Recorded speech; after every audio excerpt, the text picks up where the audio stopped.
Ажилдаа орлоготой монгол хүн гэсэн томьёолын цаам ажлын байрыг бий болох үйлдвэржүүлэлтийн цогц бодлого, хүний нөөц боловсролын тогтолцоо, хүүхэд, гэр бүл, эдийн засгийн хөгжлийн гээд олон цогц бодлого багтсан байгааг ардсан намын удирдлагууд болон нэр дэвшигчид сонгогчдод тайлбарлан таниулсаар байна. Энэ үдүүдэд 100 аймагт өртөөлж яваа ардсан намын дарга алтан эвтэргүүтэй ардсан намын гишүүд ардсан залуучуудын санаатлал зүтгэлээр өнгөө зассан баруун урт хотод ажиллалаа. За өнгөрсөн 4 жилийн хугацаанд Сүхбаатар аймагт ардсан нам засагласан. Засаг дарга Батцуур болон түүний нөхдийн хийсэн бүтээснээр Сүхбаатар аймаг бусад аймагуудаас хөгжлийн төвшнгөөр илт дээж татагдсанд нутгийн зон нь ам сайтай байна. Өнгөрөх 2008 оны орон нутгийн сонгуулиар Сүхбаатарчууд ардсан залуучуудыг дэмжснийхээ үр дүнд өнөөдөр Монголын жишг болох төлөвлөлттэй аймаг болж бусад аймагууд тэднээс туршлага судалдаг болжээ. Өнгөрсөн амар гэтэл 21 аймгийн ардсан намын дарга Сүхбаатар аймагт ирж туршлага судлан санаачлаг бүтээл сэтгэлгээ хэрхэн үр дүнд хүрдэхтэй танилцсан байна. Аймгийн төвийн зам талбай, иргэдийн амьдрах хашаа, орон сууцгээд жижиг гэлтгүү хариуцсан ажилдаа сэтгэл гарган ажиллавал үр дүнд хүрдгийг баруун уртчууд тодорхойд харуулсан. Тийм ч учраас ардсан намын дарга Алтууыг ардсан залуучуудад боломж олгосон Сүхбаатарчуудад талархсан илэрхийлж энэ удаагийн улсын хурлын сонгуульд ардсан намаас нэр дэвшиж байгаа мөнх чулууны зоригтыг дэмжихийг хүслээ. Ардсан нам өнгөрсөн онд Монгол орныхоо өнцөг болонд хүрч Монгол хүн 2020 хилцүүлэг хийж иргэдийнхээ юу хүсэж байгааг 5 чиглэлээр сонссон. За хилцүүлэг олон шат амжийн өргөнд улмаар ардсан нам Монгол хүн мөрийн хөтөлбөрийг боловсруулж танилцуулаад байгаа байлаа. Ажилтаа орлоготой Монгол хүн рүү чиглэсэн ардсан намын мөрийн хөтөлбөр хэрэгжийн тулд ялалт хэрэгтэйг Сүхбаатарчууд хийж байна. Тиймээс ч тэд нар нэр дэвших зоригчд итгэл үзүүлж улсын хурлын гишүүнээр сонгох амлаж байна. За харин ардсан намын дарга Алтан хуйг энэ удаа түүхэн хариуцлагатай сонгуулийн өмнө ирээд байна. Ардсан нам яг л Сүхбаатар аймгийг өөрчилсөн шиг Монгол улсаа өөрсдөө төлөвлөсөн энэ мөрийн хөтөлбөрийг хэрэгжүүлэх 76 нэр дэвшигчээ бид дэвшүүлсэн нэг нь мөнх чулууны зоригт. За тэр бол Сүхбаатар аймгийнхаа хөгжлийн бодлогыг чиглүүлж чадах нэр дэвшигч. За Сүхбаатарчууд 2008 оны сонгуулиар ардчлалын залуучуудыг дэмжсэн шигээ энэ удаа мөнх чулууны зоригтын төлөө саналаа өгнө гэдэгт итгэж байна гэлээ. Өнөөдрөөс илүү маргаашиг өөрчилсөн шиг өөрчлөе гэсэн ураатай ардсан намаас Завхан аймагт нэр дэвшигчдийг хийсэн ажилдаа хэл хүүхдээ нэр дэвшигчд хэмээн завханчууд талархан хүлээн авсаар байна. Завхан аймагт нэр дэвшигч Санж Мэтийн хувьд аймгийн цэвэргээр ажиллах өнгөрсөн 4 жилийн хугацаанд нүдэнд харагдаж гарт баригдах үйл ажлуудыг хийж гүйцэтгэсэн нь аймгийнхаа хэмжээнд үдээгүй улсын хэмжээнд үнэлэгдсэн. За харин нэр дэвшигч Шинаатрын хувьд аймгийн намын орон даргаар ажиллах хугацаанд олон улсын чанартай гэрээ хэлцээрүүдийг Монгол улсыг төлөөлөн амжилттай ажилласан зэргийг нь ард иргэд үнэлж байна. 2012 оны улсын хурлын сонгуулийн 9-р тойрог буюу Завхан аймагт ардсан намаас нэр дэвшигч Ядамсрынгийн Санж Мэтэв, Бэгзүрэнгийн Шинаатар нар Отхон, Шилүүстэй, Цагаанчулууд, Цагаан хайрхан, Алдархан, Завхан мандал, Эрдэнэ хайрхан, Дөрвөлжин, Ургамал, Сант Маргал цундын иргэд сонгогчдод уулзалт хийж мөрийн хөтөлбөрөөр Дагуулстуудын үеэр хөндөгдсөн асуудлын дийлэнх нь 1 сая төгрөгийг хизээ гэрхийн яаж олгох, мөн хөдөө орон нутгийг эзгүүрч байна. Малчдын залуу халааг бэлтгэх хэрэгтэй байгааг, мөн уул уурхай түүнээс үүдэн гарч байгаа байгаль орчны асуудал, архитект ядууралтай холбоотой асуудлын талаар санал солилцсон байна. За мөн Отхон тэнгэр хайрхан орчмын байгаль экологи хамгаалтын асуудал хөндөх сэдвүүдийн нэг болоод байгаач нутгийн иргэд ярьсан байна. Өрн дулаан цаг ирсэнтэй холбогдуулан Отхон тэнгэр ууланд аялах зуурчдын цуваа хөвөрч, золмоор хин дуртай хайрхны оргилд гарan ойр орчмыг нь бохирдуулж байгаад нутгийн иргэд эмзэглэж байгаагаа хэлжсэн байна. Ардчилсан намнаар энэ улс орныг нэг улс шиг болгож хүн ардыг нэг хүн шиг сайхан амьдруулах бололцоог бүрдүүлнэ гэд бид базаад одоо хэлсэн байгаа мөрийн хөтөлбөртөө. Энэ авилга хэл ахуулыг цээрлүүлж энэ нийгмийн одоо бохир булхайтай зүйлийг арилгая. Ингэж арилгасан ард иргэд маань нурган дээр идэг ачаа туршлагатай Монголын төрд одоо төрийн бодлого тогтоох ажилд оролцох ийм боловцоотой хүмүүсээ гэж би бодож байна. Энэ хүмүүс маань бас нутаг орныхоо хөгжлийн төлөө хамтраад хиймлэр хамтрах биш, жинхнээр хамтрах боловцоог нь бүрдүүлж чадах байхаа гэж бодож байна. За энэ 2012 оны сонгуульд бол ардчилсан нам ард иргэдээс 2 жилийн хугацаанд ингэж санал асуулга явж байж тээ. Монгол хүн 2002. За эдийн засгийн хувьсгал энэ хэлцүүлгийг хэлцүүлсний үр дүнд бол энэ Монгол хүн гэдэг энэ хөтөлбөрөө бий болгох юм байна. Завхан аймагт бол өнөөдөр энэ их хотгодын нутаг юм байна. Аялал жуулчлалыг бол тэргүүн үйлжүүд хөгжүүлж болно гэдэг ийм бодлогыг хэрэгжүүлнэ гэж ингэж мөрийн хөтөлбөртөө тусгасан байна. Их хотгодын нутгийн газар ширэг бас тэгж хүм болгон бас хөндөд идэг тийм ч нутаг биш. Өнгөрсөн 4 жилийн хугацаанд ардсан намын хийж хэрэгжүүлсэн бүтээн байгуулсан ажлуудад иргэд дүн тавьсан байна. Завханчууд ардсан намынханд өмнө хизээ шийдэж чадаагүй тулгымцсан асуудлыг шийдэж чадсанд нь баяр хүргэж, засаг дарга Санж Мэтийн санаачилсан 3 тулгуурт бодлого болох 999 морин хуурч, 90 зууны хөтөж компьютержлэх хөтөлбөр, шадарч хүүхдүүд бэлтгэж чадсанд нь талархан цаашид үүнээс илүү хийхийг хүсжээ. Сонгуулийн нэр дэвшигчид үлдэх нэр бодлогоор заасан. Гэвч энэ заалтыг үл хаасан Хинтээ аймгийн удирдлагууд өсөлтөж Гарамгаа Батрын хөлсөж хөдөлмөрөөр зориулсан хинтээчүүдэд барьж өгсөн замыг зохион байгуулалтаар архин тушаал эрсэндлээ ашиглан олон нийтэд ашиглуулахгүй хааж хинтээчүүдийг хохироож байна. Тэр энэ үйлдэлээ эртнээс зохион байгуулж төрийн зарим нэг байгуулагч татан оролцуулсан байж болшгүй. 103 аймгийг Улаанбаатар хоттой холбодог стратегийн чухал бүтээн байгуулалтанд тооцогддог Дуутын даваагаас Өндөрхан хүртэлх 55 км замыг Дарцнамаас энэ удаагийн сонгуульд Хинтээ аймагт нэр дэвшигч Гарамгаабатар 2006 онд 7 тэрбум төгрөгийг өөрөөсөө гарган хинтээчүүдэд зориулсан барьсан байна. За энэ нь Хинтээ аймагт хийгдсэн төрийн болон хувийн хөгжлийн хөрөнгө оруулалтаас хамгийн том хөрөнгө оруулалт, хамгийн том бүтээн байгуулалт юм байна. Гэтэл өрсөлдөгч намууд Гарамгаабатрын барьж бүтээсэн замтай дүүцэх бүтээн байгуулалт хөрөнгө оруулалтыг өнгөрсөн хугацаанд хинэн ч хийж чадаагүй, сэтгэл гаргаагүй байж ганц хийсэн юмтай Гарамгаабатар руу орон нутгийн удирдлагууд албан тушаал эрх мэдлээ ашиглан дайрч за бүр барьсан замыг нь хааж сонгуул дуусгаас нааш нээхгүй гэж байна. Энэ үйлдэл харин олон нийтэд зам муу барьсан учраас засах гэж хаасан хэмээн тайлбарлаж байгаа юм байна. Гэтэл 5 жилийн өмнө бариад Хинтээ удирдлагуудад хүлээлгээд өгсөн Гарамгаабатрын зам стандартын өндөр түвшинд чанартай баригдсан сайн зам гэдгийг мэргэжлийн эмнэлгийн ерөнхий газар зам дээр барилга хот агуултын болон холбогдох бүх байгууллага нь хэлж байна. Замыг ашиглалтанд оруулахад бол техник ашиглалтын түвшин урьдчилан тодорхойлдог. Энийг бол замын хяналт судалгааны төвийн харьяа хяналт судалгаа шинжилгээний лаборатори дээр бол лабораторийн баг бол ажиллаж замын техник ашиглалтын түвшингөөр бол энэ зам нь бол шаардлага хангасан стандарт нийцэж байна гэсэн дуу гарсан юм билээ. Үүн дээр үндэслээд бол замыг ашиглалтанд авах ажлын хэсэг улсын комисс бол мөн төвлөлтөд гаргасан байна. Хангасан чанарын өндөр түвшинд болсон зам боллоо гэж улсын комиссээс дүгнэсэн. Энэхүү авто зам нь зүүн бус нутгийн хөгжил цэцгэлтэнд тодорхой хувь нэмэр оруулаа зогсохгүй. Зүүн хойд Азийн улс орнуудтай харилцсан хамтын ажиллагааг хөгжүүлэх чухал ач холбогдол үзүүлэх юм аа. Замаа барьснаас хойш 1 жилийн хугацаанд хуулийн дагуу Монроуд компани замын ашиглагыг бүрэн хариуцсан. Ийхүү стандартын дагуу бариад бүтээгээд хүлээлгээд өгсөн замыг арчилж хамгаалаад явах нь Хинтийн үеийн зах дарга нарын үүрэг хариуцлага. Гэтэл зам баригснаас хойш 5 жилийн турш хүнд даацын машинуудын эвдэлсэн замыг заслахгүй цаг алдаж хаяа нэг зассан нэр зүгтээ дотоод улмыг хийж хайрын сайхан замыг Хинтээ аймгийн удирдлагууд ямар байдалд хүргэчихэд байгааг үзэгчтэй харж байна. За Гарамгаабатрын хувьд зам барьсан бол одоо шинэ бүтээн байгуулалтыг байгуулахаар зорж байгаа юм байна. За Гарамгаабатрын дараагийн бүтээн байгуулалт болох дотроо халуун устай ариун цэврийн өрөөтэй Канад хаус юм байна. Тэрээр энэ бүхнийг хинтээчүүдэд зориулан босгож байна.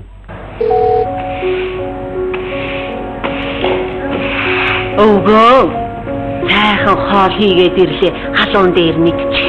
За тэгье хөө. Тавхан алхмын газарт хогийн сав байсаар байтал хогийн савнд хогоо хийхгүй яадаг хүүхдүүд вэ? Газар тайсан хогийг ч яг цэвэрлж гэж болно. Танхимд нь хог хаяад байгаа хүмүүсийг л болиулах хэрэгтэй дээ. Орчноо цэвэрлэн, оюунаа цэнэглэн. Үншиг амьдрээ ус шиг хөгжээ. Ардчилсан нам. Улсын хурлын гишүүн бол өчигдөр Баян Монгол компанийн тухай хуулийн төслөө улсын хурлын дарга дэмбэрэлд өргөн барьсан. За энэ хуулийн төсөлд зааснаар бол Баян Монгол компани байгуулагдах юм бол Монгол улсын нийт иргэд зөвхөн 5-7 ордоос хувьцаа эзэмшээ зогсохгүй стратегийн ач холбогдол бүхий бусад ордуудаас ч гэсэн хувь эзэмших эрхтэй болох юм байна. Хүний хөгжил сангийн тухай хуулийн дагуу иргэд олгож байсан 21 мянган төгрөгийг эх 7 дугаар сарын 1-ээс зогсооно. За үүнтэй холбоотойгоор улсын хурлын гишүүн бол Баян Монгол компанийн тухай хуулийн төсөлд наачилсан байна. За уг хуулийг улсын хурл баталчих бол иргэн бүр стратегийн ордуудаас хувьцаа эзэмшиж түүнийхээ ногдол хэсгийг хүргэх юм. За ингэснээр иргэд байгалийн баялагын жинхэнэ эзэн болж одоо эзэмшиж байгаа 1072 шиг хувьцааныхаа ногдол ашгаа хуулийн дагуу хүртээд явах бололцоо бий болох төдийгүй за өөр бусад ордуудын хувьцаагч иргэдэд нэгэн адил эзэмшүүлэх бололцоо бүртгэнэ. Тэгэхээр энэ хуулийг дүүхэн төлөх хамгийн том баяр бол эхний баялагийг иргэн бүтээгдэхүүнээс Тэсэр 2009 онд хүний хөгжил сангийн хууль тодорхой Баян Монгол хууль тэмдэглэсэн. Тэнд бол иргэдэд хувьцаа зөвшөөрлөг норм ашиг ногдуулах тодорхой шийдлүүд хийсэн. За энэ хувьцаа бол одоо дөрвөн онд иргэдийн газар очсон. За энэгээр залгаад 7 сарын 1-ээс 21 мянган төгрөгийн ногдол ашиг зогсож байгаа. Тэр одоо их зүүн нэг завсруулалттай байгаа байхгүй. Түүнээс энэ өнөөдөр Эрдэнэс Монгол Баян Монгол компани иргэн бүр одоо хувьцаа эзэмших компани тухай гарснаас өнөөдөр иргэд нэг халамжийн биш. Харин жинхэнэ одоо энэ байгалийнхаа баялагийг эзэн хувьцаа эзэмшиж ногдол ашиг цааш нь одоо хуулийн дагуу хүртээд явах зэрэг болцоо би болон аян компанийн үйл ажиллагаанд оролцож хяналтаж байнгын хамтран ажиллах ийм нөхцөл байдал бол нэгдэх юм аа. Тийм учраас энэ хурлын одоо бүрэн их хугацаанд энэ хурлын өөрийнх нь томоохон даалгавар зорилготойсон энийг хэрэгжүүлэх одоо нэг ажлаа одоо бүрэн гүйцэтгэж байгаа нэг хуулийн зохицуулт хийж болно. Баян Монгол компани хуулийн төсөл батлагдсанаар иргэд компанийнхаа үйл ажиллагаанд оролцож хяналт тавьж байнга хамтран ажиллах болцоо нэгдэх юм. Зөв хуулийн төсөлд Баян Монгол компани их хоригт эд байгуулах нь засгийн газраас хамааралгүй байхаар зааж өгсөн байна. Тухайлбал аймаг нийслэлийн эдийн засгийн хурлаас тодорхой тооны төлөвлөгч иргэдэд төлөөж компани удирдлагыг бүрдүүлнэ. Ингэж төлөөлөгчөө Баян Монгол компани томилон ажиллуулснаар хувьцаа эзэмшигч иргэн бүр тэднээр дамжуулан компани үйл ажиллагаанд оролцох хэрэгтэй болох юм. За ийхүү нэр дэвшигч болдын санаачилгаар их орны байгалийн баялагийг иргэн бүр тэгш хэрэгтэйгээр ногдуулах боломжтой болж байна. Энэ бол миний хүний хөгжил сангийн дэвтэр. Энэ дэвтэр надад танд бид бүгдээр нь мань бий. Энэ бол Эрдэнэс тавталгай компанийн 1072 ширхэг хувьцаа нэмэн баталгаа. Хувьцаатай, өмчтэй, өнөөдрөөс илүү үнэт хүрэх баялагтай хүн бий. Миний нэг ширхэг хувьцааны үнийг энэ жил 933 төгрөг гэж зарласан. 1,176 төгрөгийн үнэтэй хувьцаагаа би хүсэл засгийн газарт зарж болно. Энэ бол ардчилсан намын 4 жилийн өмнө анхлан санаачилсан, ард түмэндээ амлснаа ажил болгож чадсан Эрдэнийн хувь. Эрдэнэс тавталгай компанийн сая төгрөгийн хувьцаанаас гадна эх орны баялагын олон ордоос энэ дэвтрээрээ би иргэний хувьд, эзний хувьд Эрдэнийн хувиа цаашид эзэмших болно. Өнөөдрийн 1 сая төгрөгийн хувьцаа нь маргаашийн хүн шиг амьдрал, улс шиг хөгжлийн мулгаа гэж итгэдэг сая Монгол хүний нэг хүүгийн ээж хүний хань бий. Бид одуулаа бид хөгжин, одуулаа бид орд баялагынхаа эзэн нь хүн шиг амьдрий, улс шиг хөгжий. Хүн шиг амьдрий, улс шиг хөгжий. Ардчилсан нам. Улсын хурлын сонгуулийн 25 дугаар тойрог, нийслэлийн эзэн төлөвчдийн хурлын 23 дугаар тойрог буюу Баян гол дүүрэгт ардсан намаас нэр дэвшигчид өчигдөр тойрогийнхоо 10 дугаар хорооны иргэдэд уулз санал бодлыг нь сонссон байна. За уг хороонд эмнэлэг, сургууль, үйлчлэгээний байгууллагуудын хүртээмж хангалтгүйгээс гадна нийтийн тээвэр үйлчилдэг нь орсон суугчдад их хэрхэн хүндрэл учирдаг талаар иргэд ярьж байна. Баян гол дүүргийн 10 дугаар хороонд яаралтай төрөмцлөнчийн үйлчлэгээ ирдэггүй гэж иргэд гомдолж байна. Мөн тус хороонд өрхийн эмнэлэг, сургууль, цэцэрлэг, халуун ус, ахуй үйлчлэгээний газар байдаггүй учраас иргэдийн ая тухтай орчинд амьдрах зөрчигдөж байна гэж олон хүн шүүмжилж байна. Ардсан намынхан засаг барьсан 4 жилд маш олон бүтээн байгуулалтын ажил хийгдэж байсныг иргэд онцлсон. Тиймээс тэд энэ удаа арчлынхныг дэмжиж саналаа өгнө гэдгээ хэлцээж байна. Сүүлийн 20 жил бол ер нь манай гэр хорооллын амьдрал бол бүр их одоо дорцсон байна. Тийм учраас иргэд бол маш бухимдалтай байна. Нийслэлийн эзэн төлөвчдийн хурлын 23 дугаар тойрогт нэр дэвшигч оюун тунгалаг энэ 10 дугаар хороонд амьдардаг бөгөөд дүүргийнхээ өмнө тулгамдсан асуудлыг хамгийн сайн мэдэх хүн гэн. За нэр дэвшигчид хамгийн түрүүн тойрогийнхоо зам тээврийн асуудлыг сайжруулж, эмнэлэг, сургууль, цэцэрлэгийн үйлчлэгийг цогц байдлаар нь шийдэхээр төлөвлөжээ. Би өөр нэгт ангас хөдөө явлаа. Яаж та нутаг карта. Энд чинь нэл хөөхтэй тухай том хүн байх чарга алга шүү дээ. Тэгтээ идэх. Минийд яагаад тэр. Хитээ нэг нутаа найдлах юм бол доо. Удахгүй сайхан цаг ирнэ. Улаанбаатар маань хот шиг л хот болно. Агаар нь цэвэр Улаанбаатар. Хүн шиг амьдрий, улс шиг хөгжий. Ардчилсан нам. Энэ удаагийн сонгуулиар ардсан нам олуулаа ялалт байгуулвал ирэхээрээ дулдуудж эрх ямдаараа хуйгалсан хүн сурталт төрийг халж иргэнд эрхийг нь төрд үүргийг нь хүлээлгэснээр хүн шиг амьдарч улс шиг хөгжих нөхцөл бүрдэх юм.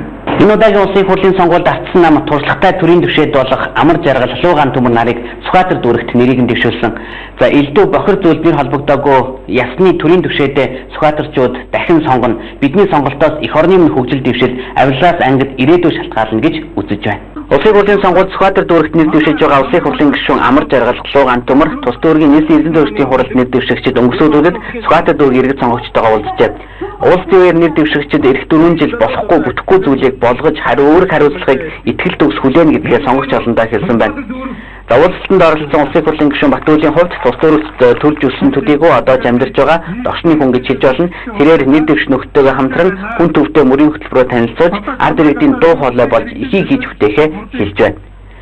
За ганц төмөр гишүүний хувьд Сүхбаатар дөрөвч дөрөвд удаагаар нэр дэвшиж байгаа чадварлаг улс төрч 4 жилийн хугацаанд дүүрэг болон сонгогчдын төлөө амлсан амлалтаа биелүүлж хийсэн ажил үр дүнгээ баттган эрхийн балайг эмчлэе гэсэн тохиомлоо сонгогчдод хүргэжээ. Түүний хийсэн ажилдаа дурдах юм бол төсвийн доктортой байдлын тухай хууль, нийтийн албанд нийтийн болон хувийн ашиг сонирхлыг зохицуулах, ашиг сонирхлын зөрчлөөс өртөн зэрэглэх тухай хуульд нийгэм төрөл оруулах тухай хуулийг санаачлан батлуулсан гэд олон ажил нь биелээ олж хүсэнд буужээ. Манайхаа мөрийн хөтөлбөрийг танилцуулах учиртай юм аа. Энэ мөрийн хөтөлбөрийг би бас бүгдийг нэг бүрчлэн яриад яах вэ? Ер нь миний үгэнд итгэхээр шалх хийсэн нэгэн дааталтай баримт бичиг болсон гэдгийг би та бүгдэд хэлье гэж бодсон юм. Үнэхээр бид нар ажилдаа ордохтой амьдрмаар байна. Үнэхээр бид нар эрүүл чирэг амьдрах орчныг хүсэж байна. Бид нар эрдэм боловсролыг бүх шатны төвшөнд төлөвшүүлэх, хөгжүүлэх, өргөжүүлэх, дэлгэрүүлэхийг хүсэж байна. Бид нар аюулгүй орчинд амьдрахыг хүсэж байгаа. Бид нар эрх чөлөөтэй амьдрахыг хүсэж байгаа. Энэ бүгдийг шийдэн энэ мөрийн хөтөлбөр дотор тусгагдсан байгаа шүү. Харин улсын хурлын гишүүн Амар жаргалын хувьд тус дүүрэгт анх удаа нэрээ дэвшүүлж байгаа бөгөөд өнгөрсөн сонгуулиар Ховд аймгаас сонгогдож улсын хурлд ажилласан итгэл заах туршлагатай улс төрчдийн нэг. За нэр дэвшигчид сонгогч олонтой хандан зөвхөн сонгуулийн төлөө ажиллаа гэдэг төлөвлөлийг халж төрийн иргэдтэй хамтарч ажиллахын тулд бид нэгдэн ажиллах болно гэдгээ хэлсэн байна. Ардчилсан намын бусад нам эмчлээд ялгаатай бас нэг зүйл гэвэл залуусаа хөргийн аргаар бойжуулж ажлыг нэгнээс нь заа төлөвшүүлдэг. Ийм учраас нийт эрдэнэ төвчдийн хуралд Соёнбаатар, Очирбас, Бадарсан, Отгонбаатар гэсэн чадварлаг болсон хүчин чансаатай сэднүүдэд илгээсэн гэдгээ илэрхийллээ. 92 жил ганц намын дарамгуйлд байсан Улаанбаатар хотоо хот шиг хот болгож хүн шиг амьдарч улс шиг хөгжийг үйл энэ сарын 28-нд иргэд сонгогчид та бүхэн ардчилсан намыг сонгоорой гэж уриалж байна. Зөвхөн олуулаа мэдээллийн хөтөлбөр энэ удаагийн дугаараа өндөрлөж байна. Олуулаа мэдээллийн хөтөлбөрийг сэтгүүлж Отгонбаатар энэ удаагийн улсын хурлын сонгуульд ардчилсан намаас нэр дэвшиж байгаа сэтгүүлж оюун данаар хөтлөн хүргэлээ. Хүн шиг амьдрий, улс шиг хөгжий.